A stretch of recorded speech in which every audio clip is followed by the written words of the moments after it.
Welcome back to another episode of College Football Analytics. We've been off for a bit, so I am Benji. I'm Jonah. Hey, here, one moment. Okay, now, so we've been off for a bit, but we're back and we're doing pregame live. Tulane and SMU is actually on right now. We're doing pregame live on a Friday. So there's an exciting Friday Night Lights game coming up, just in a couple minutes, actually, from when we're filming BYU Houston. Zach Wilson's been very entertaining. So that's what I would like to start the podcast. Just a moment. Here's the thing. BYU, I mean, to be honest, they've certainly gotten a lot of hype, and really the numbers aren't going to lie to suggest that BYU is one of the more fine teams in the country. How do you think of them? Do you think they're getting too much hype? Do you think they're not as good as the media is showing them to be? What are your thoughts overall on BYU? Better or worse? What is it? I don't think you can call yourself a good team until you play a good team. So, if, teams like UNC, Notre Dame, Miami, BYU they haven't played good teams. And how good are you if you can be 11-0 in the season, but if your schedule is a cupcake, then what does it mean?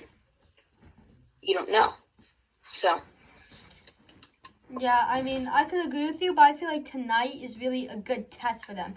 I would almost call it, I don't know, the first trimester test, or whatever anyone would call it, semester, anyone, or trimester finals. I'll say that, it's finals. Okay, because they're having a good game against, I think pretty well coached Houston team. They have Dana Holgorsen, who was obviously, I think, was a very good coach at West Virginia. Most fans would really want to disagree. Gabe, the old co-host, would probably disagree. He wasn't a big Dana fan. Overall, I think they're a good-looking team, Houston. I feel like this is going to be a good test for them, especially with, overall, I just think they have a good offense, good defense. I mean, record might not show that as much, but really, they have a lot of talent there, to be honest. I think it's going to be exciting. I think it's going to be a good game, and I think we're just going to have to look forward. But if BYU can win this game, if Zach Wilson can pull off some nice throws against this Houston defense, I would give them consideration. Not saying I would put them, but I would give them consideration to be a top 10 team, considering because they had a good win against Houston. But in my opinion, it's really about how they could do it. If they go triple overtime or something crazy like that with Houston, I wouldn't be so reliant on them. Premature Gatorade bath, 7 overtimes, end up losing the game. You never know what could happen. LSU. I feel like that's something also you gotta really avoid. But I feel like that if we end up seeing them win a game by 25 and they just look amazing, Zach Wilson doesn't really make a flawless throw. He just ends up playing a great game. I feel like overall that would be so convincing to everyone, especially because the media already loves BYU, that would put them in the top 10. No doubt. So you told me before the podcast you wanted to do a bit of a rundown with the ACC. Kind of bring this up with me. Okay, so there are 4 major good teams that we think are very strong teams in the ACC, competing for 2 ACC spots in the championship. We have Clemson, UNC, Notre Dame, and Miami. We're going to assume that Clemson wins out, right? I think that's a very fair assumption. So win, which tally 1, 2, 3, 4, 5, 6, 7, 8, 9, 10, 11 wins, right? 11. They're 11-0. However, one of those wins in the future would come against a Notre Dame team. So that means Notre Dame would lose to Clemson. So that means Notre Dame has a loss. Miami already has a loss. Miami doesn't play Notre Dame. And UNC doesn't play Clemson. For one moment, I just want to say I think it's kind of pathetic because it's an old rivalry and they're both in the same conference for you. Go on.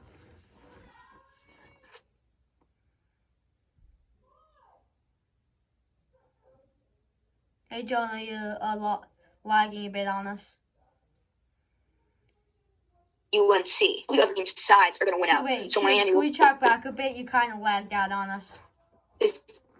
Can you hear me now? Yeah, we can hear you now. Can you hear me now? Yes.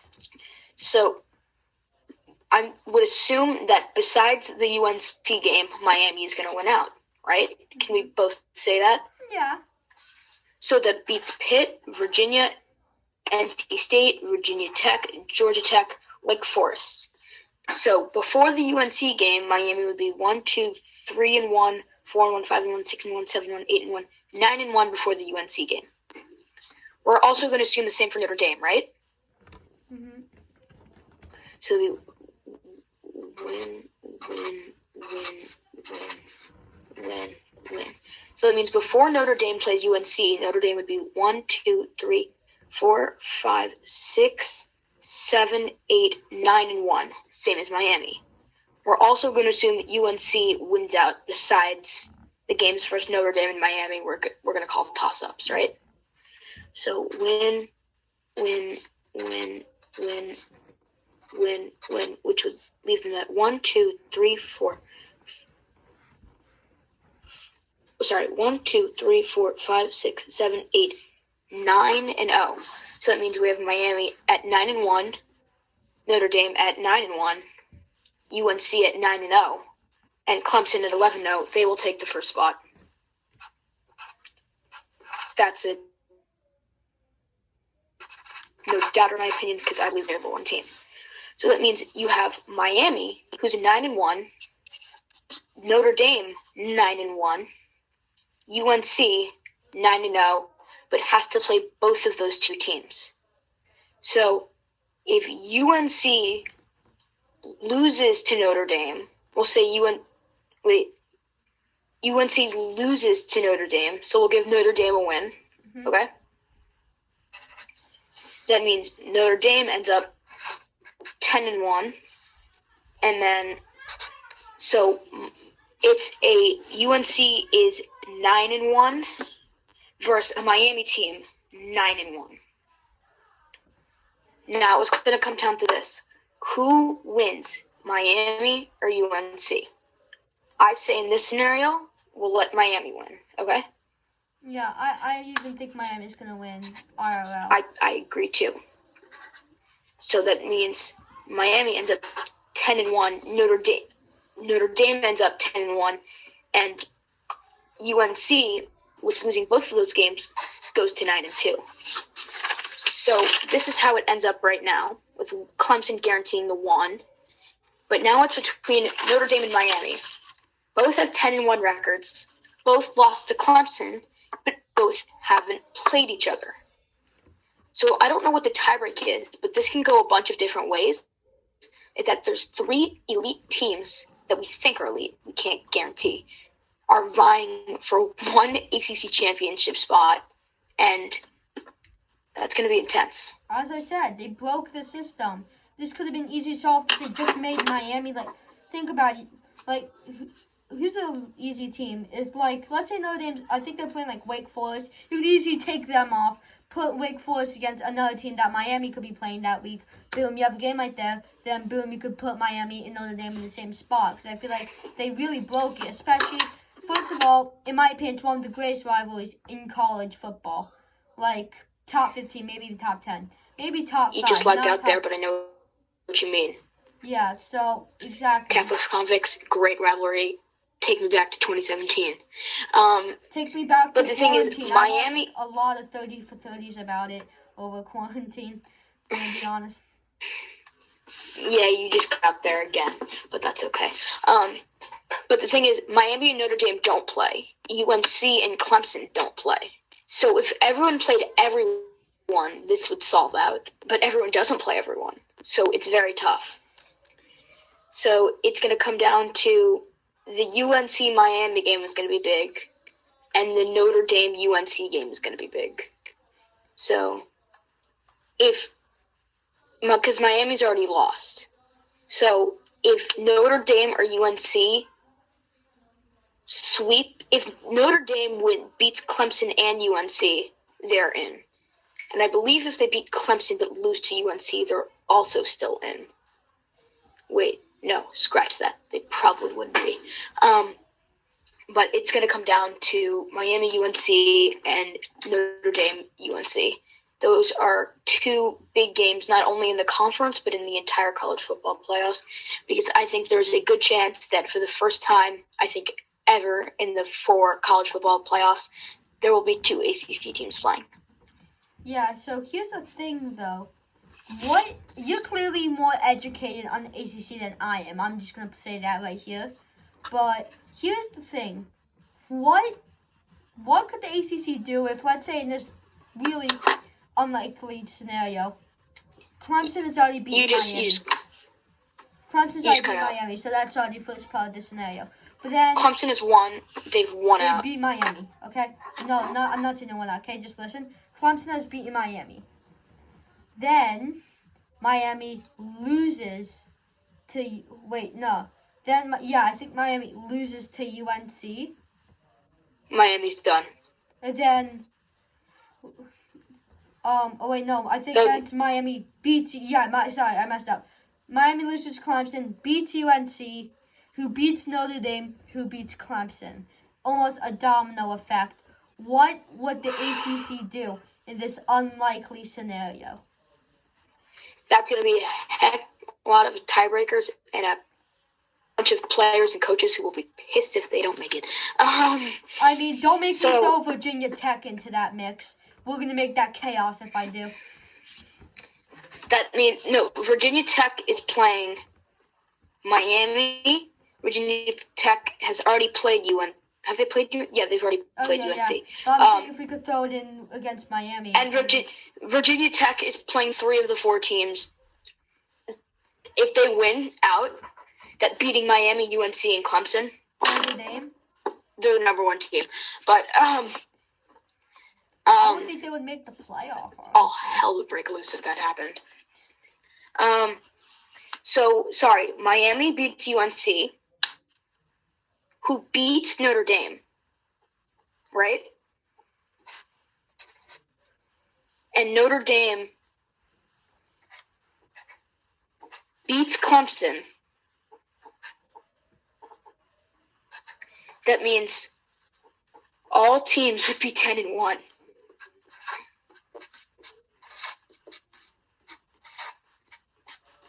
Then I believe, okay, let's see. Miami beats UNC. In this scenario, I believe Miami would get in. I don't know, it's complicated. I think it might be Miami, UNC. I think that's probably what head-to-head. Miami, Clemson. It would be the 2 teams that don't play each other. I would say this would probably be UNC Clemson. Yeah, definitely. I don't know if that happens. I think it's kind of dumb how they do this. I think they should switch back to Coastal. I don't know why Notre Dame was let into the conference. They could have just played a bunch of out-of-conference games. That annoys me because that means it would just be... Go on. Sorry, you cut out there. Oh, no, I was asking you to go on before I make my point. Oh, okay. I think if Notre Dame had joined the ACC Atlantic, which is Clemson's conference, and just left it the other way around, that means it would just be Notre Dame and Clemson plays the winner of that in the ACC championship, and the winner of Miami UNC plays in the ACC championship, and that would just make it so much easier. But now they've gone to this whole complicated thing where if what you just said happens and Clemson loses to Notre Dame, who loses to UNC, who loses to Miami, who loses to Clemson, every team's 10-1, and I'll look up the tiebreakers and get back to you, but oh my god, that would be nightmare. Yeah, I actually have my notes out on this computer right here. I'll look it up. ACC championship tiebreaker. Yeah. ACC Let me see.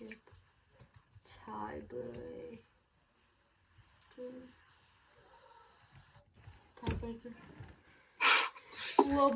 The game will be the 2 postseason, the highest percentage It's the highest percentage. It doesn't come up automatically here. I'm clicking on here.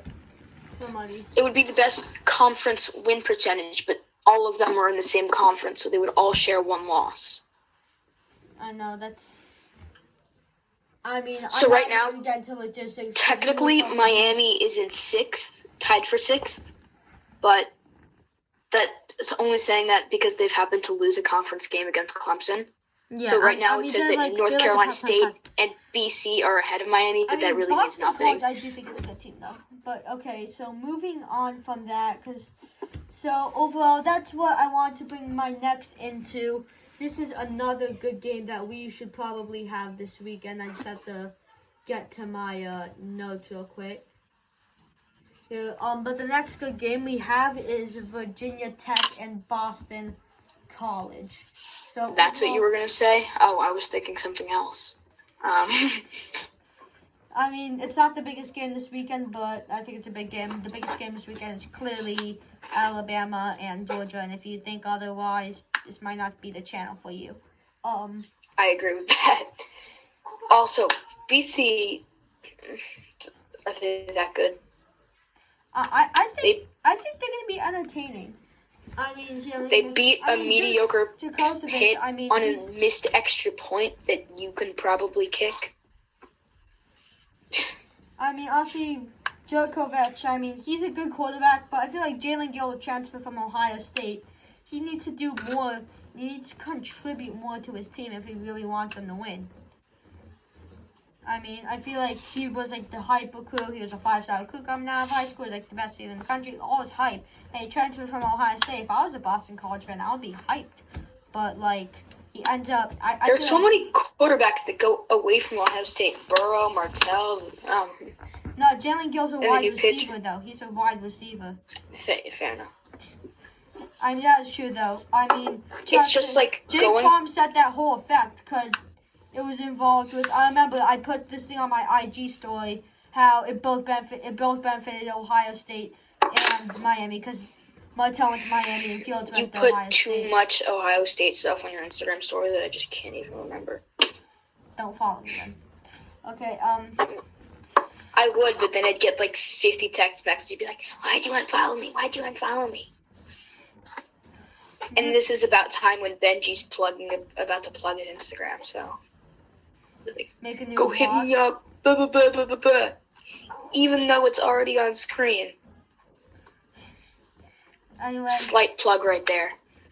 Anyway, so here, Boston College is only plays at 20.9% to win. I think that's a little low. I think it's a good chance that they can come out on top. I feel like they have the pieces, just Virginia Tech. Like, Virginia Tech's defense is not certainly coming off of a big week. Against, they came against UNC. They allowed like 56 points, something like that. So, it was 56-46. Also, UNC's defense. There's some room for improvement there. That is certainly not a question.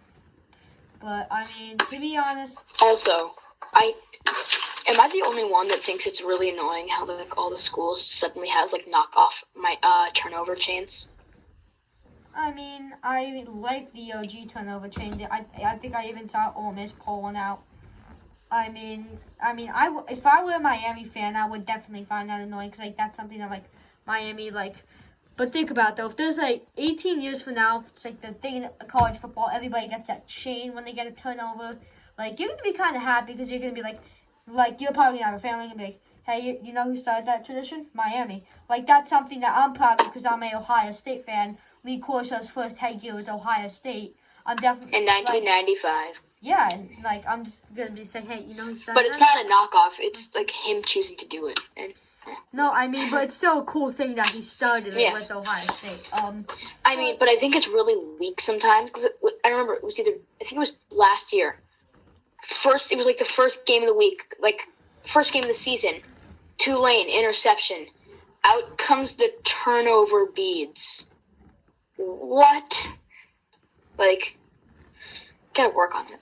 Yeah, this has really come from just college football thing to all college football, just everything. Overall, I would probably think Virginia Tech comes out on top, but I mean, that doesn't mean I don't think that Boston College is really going to make some magic happen that game. I feel like certainly that's going to be a big game for Boston College. And Boston College also played UNC pretty close, so. I mean, yeah, I was at a friend's house. I was with two friends. I was watching that, and I was like, I thought Boston College was going to pull that off. Like, I'm kind of mad that they didn't pull that off because I felt like that would have certainly been something great we could have talked about. So. All right, now should we head into the biggest game, probably of the season, maybe? I want to head into that last. It's a good way to keep the crowd in it. So, let's see. I'm just going through my notes for a moment. So, we also have Tulane at SMU with 2 minutes and 55 seconds to go in the fourth right now. So, I just want to make a call right now. Who wins? I think SMU is going to take it 41 to 31. SMU is on defense right now, too. So, make your pick. See if this can load. I'm gonna tune into the game right now. Yeah. I'm actually in my room right now. And I have a TV right there, and I'm currently watching the game. That was a nice play by Tulane. So. I'm trying to get it. Okay. So anyway, here let's see. We have Louisville in Notre Dame. I mean, honestly, I'm kind of disappointed by Louisville. I still love watching that offense, but I just really want to put bleach in my eyes when I watch that defense, honestly. Like, I couldn't tell you how many busted coverages they were versus Miami. It was brutal. I mean, to be honest, like, they're so fun to watch. They have a great, very talented, like, almost generational quarterback in Malik Cunningham. I think the word generational. Tulane's on the SMU 12. I'm just throwing that out there. No, but now it's a minute and 51 seconds to go. I said that like a minute ago when I thought they were gonna win. Now my pick's kind of changed. I'm probably saying Tulane 39, SMU 34. Or 39. Sorry. So anyway. I mean, honestly, though, they have a good chance to really turn the season around. There's no doubt how much hype they've lived up to because they've really lived up to none of the hype. But I feel like if Javon Hopkins, who might be one of the best running backs in college football, he's up there with the leaders in rushing right now, can really pull something off. Tutu Atwell, I feel like, has been a bit of a bust I will this find out the season. rushing leaders for you. Thanks. So, overall, I mean, I just think it all comes down how Javon Hopkins can play and how it's really crucial also how Malik Cunningham can connect with his wide receiver 1, Tutu Atwell. And I feel like put all that together, you could have a potential upset, but you're going to have to stop making people want to burn their eyes out when they watch you on defense. You're going to have to play way better defense if you want to get the satisfaction of the AP, because I feel like at most it would take a couple of weeks for them to get back in because currently they're 1-3. Sorry, who was the person? Yeah, Javian Hawkins is 3rd in the country. Yeah, exactly. He's up there. He's a top 5 back in the country. He is not in the top 10 anywhere else. Oh, well. Anyway, so then we have a couple postponements. We have LSU, Florida. Florida had 5 positive cases. My Bearcats say Karma. Did you see what Dan Mullen said about the stadium? Yeah, he said about all fans. Like, this is my thought on it. Like, I live in Connecticut. It's not like bad around where I am, but it's terrible in Florida. If you were to go in Connecticut, if you were to legit go into Connecticut and say full stands, Connecticut's not a bad state, so I guess it would make somewhat sense. Not saying it would be a good idea if they're like all fans in Connecticut, but then if you were to go to Florida, which in my opinion is the worst state, and if you're going to bring up New York, well, New York's not a bad state. It's just there's so much people in New York. Anyway. Yeah, New York's gotten better. I know, but like they're still going to have probably like, when the whole smoke clears up, they might have like 1 million cases. Like, I mean, I don't know the exact case numbers right now. I think Florida's going to pass 1 million cases. 220,000 in America. No, I'm not saying deaths. Cases. I know. Oh. Cases. I'm not saying that because it's a bad state. I'm just saying that because it's a big state. Anyway. Yeah, but when your governor passes a law. No, Florida, I think, is going to pass 1 million. There's no doubt. They already have, 760,000 cases. They're going to pass 1 million. But, yeah, when your governor says that all stadiums can have full capacity, you know something's up. I don't disagree with that. So when Dan Mullen says he wants 90,000 people because the 20,000 crowd at Texas A&M was a huge issue in their loss, but yet your team ends up with COVID, something's up. I mean, I don't think it was a huge issue because usually the issues come when you're not playing good offense because the crowd's in your ears too much. They scored 38 points. Okay, chill out. 20,000 people isn't an issue if you're a college quarterback for the 4th best team in the country. It's just kind of pathetic. So Oklahoma, away from political issues, back to college football. Oklahoma State Baylor was postponed. We gotta talk about Boston College, Virginia Tech. Now here's a little change. The air raid has come into play, but yet Kellen Mond and A&M are gonna play Mississippi State this weekend. Some nice weather, 72 degrees. I mean, what are your thoughts? Do you think Mike Leach has done... What are your thoughts on Mike Leach? To be honest, I feel like I'm living in a dream right now. Ohio State football begins play next week. Borat 2 comes out in a week. And wait, it comes out in a week? Yeah, and Mike Leach is at an SEC school. I feel like it's all going on for me right now. Honestly, I've loved watching Mississippi State because I've always been dreaming that Mike Leach would go to a SEC school because I think it would be so much fun. And now he's at an SEC school, and I'm having a ball watching him right now. But, yeah. He's at an SEC school with a Big 12 defense. I don't disagree with that. Facts, as we like to say. Straight facts, yo. Anyway, I just overall think Kellen Mond, I think he's just too good in my opinion. Isaiah Spiller is also a great running back. And did you just say Kellen Mond is too good? I mean, I think he's too good for the Mississippi State defense. I don't think he's the best. Okay, that's fair. But Florida made him look like Jesus. He is not. Florida's an outstanding defensive line, but the problem is, where's the pass coverage? I feel like whenever I'm watching them, they might as well have no one out there, honestly. You don't have C.J. Henderson anymore. I mean, I feel like they might as well just put all the players on the line and then just try and sack the quarterback every time, because to me, it makes no difference. They've been such a disaster, honestly, with their... They're going to look like Louisville in the second half against Miami. You love making hurtful defensive jokes. Yeah. Anyway. I mean, it's pretty easy to do, so. Yeah.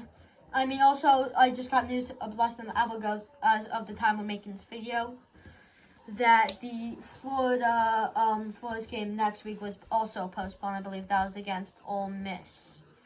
I'll probably have to check twice on that. But it got rescheduled to October 31st because of all the positive tests. So we're not going to see him for 2 weeks. I'm it's excited. tied. I know. I know. Looks like SMU's taking the kickback right now. They got to the 22, I think. Anyway. They should just take a knee. They're going to pull a Tulane. That just makes too much sense. So, anyway, Kentucky and Tennessee. I mean, I think Kentucky's trying to bounce back. They got so much hype. They lost to Auburn, which was reasonable, but they got taken out of the polls.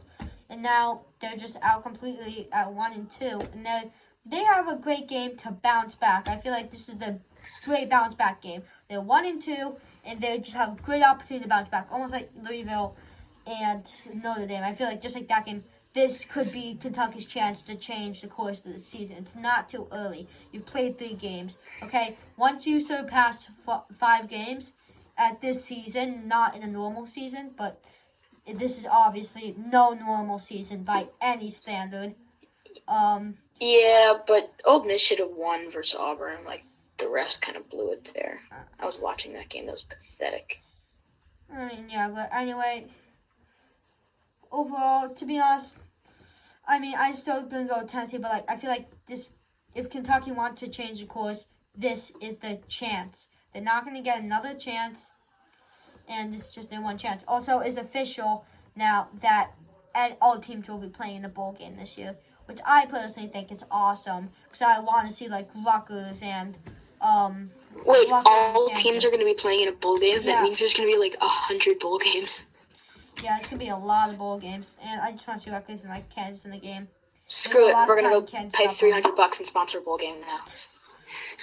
Here. I got a secret bank account here for my family. I'm gonna use that money to sponsor a bowl game. I'll sponsor Rutgers versus Kansas. The National Lasting Chip. The Disappointment Bowl. No, I call it the National Lasting Chip for the last in the country. No, we have to make a Blue Bloods bowl. Blue Bloods Bowl. Texas versus Michigan. Or Blue Bloods tournament. A Blue Bloods tournament. We should that would be a good topic. Maybe we should do. Yeah, how about we do a video later in the week where we do a Blue Bloods tournament and.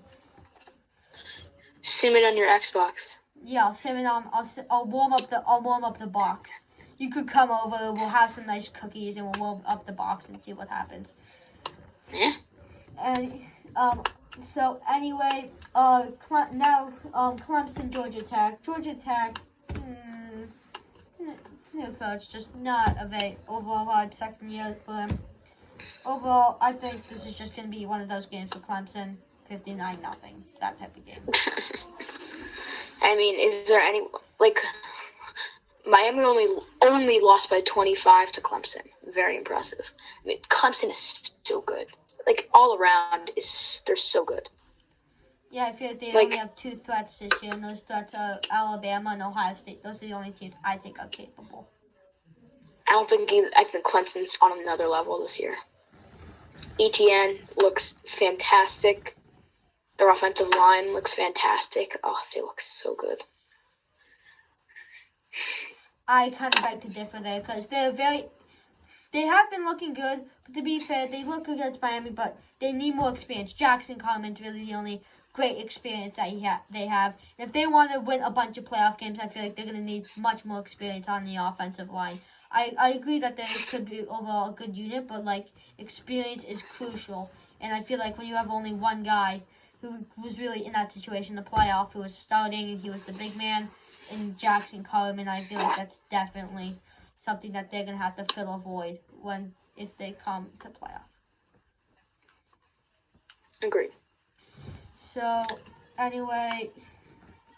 Now I think we should get into Alabama, Georgia. Alabama. That's a deleted scene from Borat. I don't think you've seen it. So, we have Georgia, Alabama, Mac Jones versus Bennett, Harris, Waddle, that whole gang, Devonta Smith. Yeah. I mean, Georgia's offense doesn't look that great. Their defense looks phenomenal. Their offense, they could be a lot better. I mean, I feel like the thing, though, that is the factor is Nick Saban's positive test. I feel like Nick Saban's, we could both mutually agree that he's one of the greatest, if not the greatest, I think second to Bear Bryant, but one of the greatest coaches in the history of college football. I think we can mutually agree on that. We don't agree on a lot of things, but we can agree on that. How much can a coach do on the sidelines of a game? Like, it's just, I think it's more in the hands of offensive defensive coordinator, the play calling, because I don't believe the coach has much of an impact in the actual game. They have the bigger impact on the practice field. So I don't think if your coach is out, it makes as big of an issue as people are expecting it to be. I mean, yes, I could kind of agree on that, but to kind of even it out, the coach tends to know the all-around groups much better. And then when SMU just dunked the kick. I don't know if you saw that. 21 seconds. I'm not watching. I don't have. It's not working for me. Wi-Fi's terrible in my room. So, same with me. I have actually an extension right there, so it's better. But anyway, What was I? I mean, overall, I feel like the thing is, it's going to be an overload when you do have an interim head coach because he's trying to make all the subs and stuff. He's working all the head coaching stuff, like working with all the coaches all around on the team. Then at the same time, being the offensive coordinator of the whole thing. So I feel like that's a tough task for Steve Sarkisian. Also, like, I don't really trust him, honestly. Like, I think he's a good offensive coordinator, but I don't think he could be a good head coach. I mean, he certainly has a lot of talent around him, but he also kind of did at USC. I mean, it was a bit of a mess when he came to USC, but he had his chance at a big-time college football school.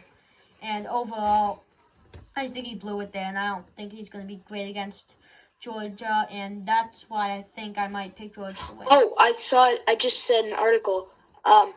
Saban test negative, could possibly coach Saturday. He just tested negative?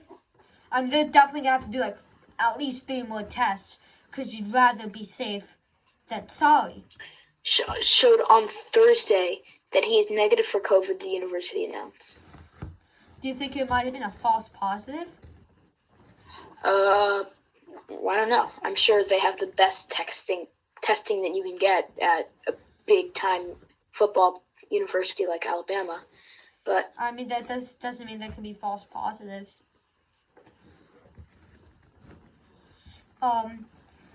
So anyway, I mean, Zach White's a good running back. He's not. I mean, he's had a couple good games. So, I mean, I think George Pickens could be key for Georgia. But here, now we're gonna get that all out of the way, and we are gonna get to the fun part of the podcast, and that fun part is picks. Just one more thing I want to go over. I mean, I think we're gonna see a huge change in the rankings this week because I feel like now Ohio State, I think, is going to go to number 2, even if Alabama beats Georgia this weekend. Well, actually, if Alabama beats Georgia in a very good fashion, they blow them out, I think Alabama will be number 2 and Ohio State will be number 3. But you're not going to jump that many games from not playing. I'm sorry, it's the truth. You can't jump 5 spots for doing nothing. I mean, I can agree with that, but overall, they're about to begin play. I think if Georgia wins, they're going to be number 2 no matter what. But then I feel like you can jump maybe 3 spots just because it's game week, because then Alabama's going to have lost. I mean, then UNC, I don't think UNC's playing this week. I think it's bye week. Oh, no, they're playing Florida State. Then if you have UNC who beat Florida State, not great win, but it's a win. UNC then you have Notre Dame who beats Virginia. Louisville in all these scenarios, and then that's not a convincing win. Then you have Georgia who wins this game, and then they they're playing Florida State, my bad. And then Alabama, who just came up a loss, probably going to drop a couple spots. That would open Ohio State to be number 3. That's another scenario where they're definitely going to be number 3. I think they're going to end up in the top 5 either way this week. But overall, actually, it's going to be interesting. Yeah, I think no matter what, if Alabama wins, Georgia will drop probably like 6 or 7, and Ohio State will go to 5. I think regardless of what happens, Ohio State's going to 5 because you can't jump another team who played and won because you didn't win or you didn't play. Like, that just seems like so stupid. I mean, yeah, I can agree with that. Yeah, Tulane and SMU are actually the close game. 2nd and 15, 3 seconds left. Probably going to go to overtime. But anyway, so here, now we're going to transition to picks for this weekend's college football game. Let's start with this game, BYU-Houston. What's your score prediction, Jonah? BYU will win 28-17. 28-17, good pick. Yeah, I'm just going to watch this final moment of the game.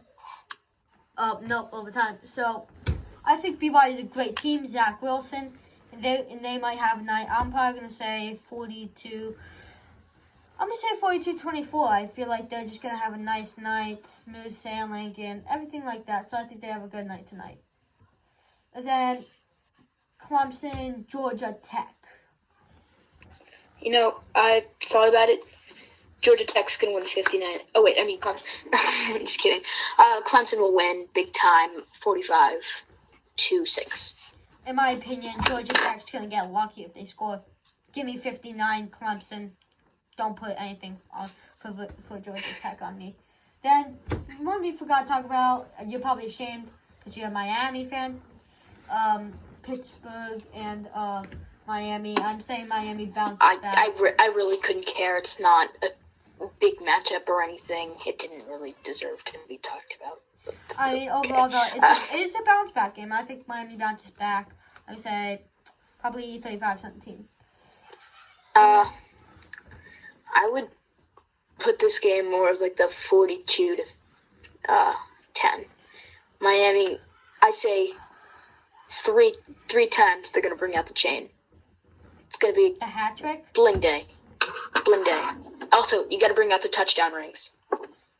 Auburn, South Carolina. Swag you. Honestly, I'm gonna be honest. I'm disappointed in Bo Nix this year. I mean, I thought Bo Nix could have been a dark horse to win the Heisman, honestly. I just saw some good talent in him from last year, but I'm disappointed. Not the most NFL-ready quarterback I've ever seen. I mean, he still has another year after this, and another 2 years. Depending on what he wants to do, quarterbacks are jumping the gun these days. Or maybe even 3, depending on the red shirt. Maybe even 4 if he gets a gray shirt. There's so much things that can happen. Justin Hilliard, Ohio State recruit of 2015. He's still at the school because he got a gray shirt. I know, I checked last night. It's crazy. I know. Also, you can, I guess that's 6 years of eligibility. You can apply for a 7th year of eligibility because everyone is granted one. So there can be 6-year and 7-year players. That's crazy. I swear, we're going to be graduated before him. Anyway.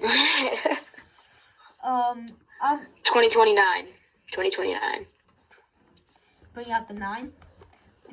I mean, instead of the 49ers, they're going to be calling us the Niners. Anyway. That was a terrible joke, but... Don't bring up terrible jokes, Jonah. You shouldn't be speaking. Anyway. Wow. I guess I can't hear you. What'd you say? What's your response to that? Kentucky, Tennessee. I'm going to say Tennessee. I think Kentucky could bounce back, but I'm going to say Tennessee 17-24. I'm going to say 24-17 Tennessee. Tennessee will win 24-23 because Kentucky will miss a last-second field goal to win. Yeah. So then Louisville, Notre Dame. I'm going to say kind of high scoring. This season's been unpredictable. 49-42, Notre Dame. I'd say 35-24. You really think Louisville's defense is going to give up that less points? That's crazy. You think they're having a bounce back? Now, A&M, Mississippi State. I think have yourself a day, Kellen Mond. He's going to have a good day. And overall, just great game. I'm probably going to say A&M 59, Mississippi State 41. 59, 41, Texas A&M. What are you saying? Sorry, what'd you say? You cut out. Jonah, who do you think is going to win? Between what game you cut out? Mississippi State and A&M. Low-scoring game, 17-14, A&M. Low scoring. North Carolina, Florida State. I'm just going to say it. It's not going to be a pretty game. I don't think it's going to be. When you lose to Georgia Tech, you know something is wrong with your football team. Cough, cough, Miami last year. Brought that game up with you, and you got so salty. Yeah, I know. Miami last year was not good. But Florida State is such a bad team. I can even confirm that. It's so not bad. Not just because you're a Miami fan. What? You're not saying that just because you're a Miami fan. Many college football fans would agree with you. Yeah, that was so bad. UNC 56-3. That much? You think it's... I know, Florida State, that's a lot of points for them, so... Boom. That much. UNC scored 56 points last week. Yeah, so Virginia Tech and Boston College, who you got? You know, I'm going to go with the upset. Boston College wins 30-23 in overtime. 2 overtimes or 1 overtime? 1. By the way, I know I'm just going to mention to the viewers, we haven't been on for the past 2 weeks-ish, and there was one time 2 weeks ago where I said Mississippi State is going to beat LSU. Benji called me crazy. I'm like, I think it could happen. I think it can happen. Benji's like, no way, no way. Guess what happened? Upsets can happen. So, just throwing that out there. Stingley, they were the one that Stingley in that game. And I'm not saying that I'm defensive of any LSU fans. I'm just saying. I mean, this good game, Joseph, I mean, go step up. I'm going to say probably Virginia Tech 37 and Boston College 33. So now, yeah, all right. For the game that we've all been waiting for, the moment of adrenaline, ladies and gentlemen, we have, drum roll please, Alabama and Georgia. Georgia faced with 39.4% chance of winning, meanwhile Alabama's much higher at 60.6. So, what's your call? Alabama goes down early, but comes back to win by the skin of their teeth, 42-38 on a touchdown to Devontae with 12 seconds left. That's bold. I'm gonna say a bit of a thriller. I would say they might be down for a bit. That's just gonna go back and forth. They're scrapping for it. I'm gonna say 39-38. Alabama gets snubbed. You're only saying that because that's how you beat Penn State. No, I'm not, but when we beat Penn State, that was like with a minute. That was like 2 minutes, 12 seconds left. I think it was 140, but whatever. Might be 140. I don't know. I was at that game. Good game. So, I mean... It was exciting to watch. Yeah. I remember that. With your ugly gray uniforms, yeah. Helmets are cool, though. Okay, so that's going to do it for us. I'm Benji. I'm Jonah. And thanks for watching.